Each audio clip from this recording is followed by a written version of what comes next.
Hello, আমি কোয়েল আর এই যে ইনি শতাক্ষী। তো আজকের ছিল একটু আমরা দুজনে মিলে একটু ঘুরতে গেছিলাম। মানে ঘোরা না, ও হুট করে বিকেলবেলা ফোন করে বলে, "ভাই ঘরে ভালো লাগছে না, চল না একটু কোথাও ঘুরে আসি।" আমি বলছি, "কোথায় যাবি বল?" বলার পর বলছে, "চ বার্গার খেয়ে আসি।" আমি বলছি, "হ্যাঁ চল, অনেকদিন দুজনে যাওয়া হয় না। আগে যেন আমরা খুব এরকম যেতাম, খাওয়া দাওয়া করতাম, বাড়ি ফিরতাম। কিন্তু এখন যেন এটা যত দিন যাচ্ছে তত যেন কমে যাচ্ছে। আর ৩ মাস বাড়িতে বসে বসে এত ল্যাটখোর হয়ে গেছি না গাইজ, কোথাও গেলে মানে আবার জামা পরো, আবার এই করো, আবার চুল বাঁধো, তুই ঘরেই শুয়ে থাকা ভালো।"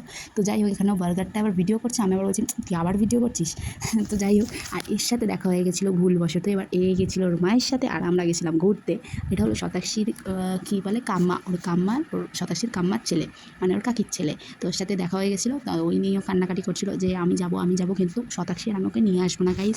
ও যা বদমাশ, আমাদের দুজনকে পুরো নাজেহাল করে দেবে। তাই জন্য ওরা ছিল নিচের ফ্লোরে, মানে একই জায়গায় ওরা নিচের ফ্লোরে ছিল, আমরা ছিলাম উপরের ফ্লোরে। যেহেতু আমাদেরকে যেন ও দেখতে না পায়, দেখলেই ও চলে আসবে আমাদের সাথে ঘুরতে।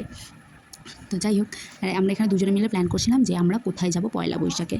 ও তো যাবেই না, বেলুড় মঠ, দক্ষিণেশ্বর আর রঙ্গোলি, এই 3টে অপশন ছাড়া আমাদের আর কোনো অপশান নেই যাওয়ার, আর বাড়ি থেকে ছাড়বেও না। তো বলছে আমি যাবো না। আমি বলছি ঠিক আছে, তুই তাহলে তোকে যেতে হবে না, তুই তাহলে ঘরে বসে জামা পরে তুই ভিডিও বানাস, আমাকে পাঠাস, তোকে আর কোথাও যেতে হবে না। তো এই নিয়ে একটু ঝগড়াঝাটি হচ্ছিলো। তারপর বললাম যে চল তাহলে স্টাইল বাজার দিয়ে ঘুরে আসি, একটু দেখে আসি কি টি শার্ট উঠেছে, সামনে আমার বিয়ে বাড়ি আছে, আমিও কিনবো। আর তুই যদি তোর পছন্দ হয়, তো তোর কাছে বহুত পয়সা আছে, তুই কিনিস। তো যাই হোক, এই নিয়ে একটু হাসাহাসি হচ্ছিলো। তো এখানেও বলছিল হ্যাঁ হ্যাঁ এমন কিনতে হবে। মানে ওর সাথে যাওয়া মানে গাইজ ভাট বকা। মানে ওর সাথে গেলে না, মানে যত দুঃখ যা হয় বাড়িতে কোনো ঝামেলা হলে যেন একটুখানি এই 5 মিনিট থাকলে যেন ভুলে যাই। তো যাই হোক, তারপর আমরা গন্তব্যস্থলে আমাদের বাজার কলকাতার সামনে চলে আসি। তো ম্যাডাম দেখছিলেন টি শার্ট, ওর টি শার্টের মানে ব্ল্যাক জিনিসের ওপর ওর যত নজর। আমি যে না না, আমি ভাই ব্ল্যাক কিনবো না, আমি ব্ল্যাক কিনলে আমার বাড়ি থেকে বের করে দেবে, বলবে তোকে ব্ল্যাক পরতাম না, তুই ব্ল্যাক নিয়ে বাড়ি থেকে বেরো।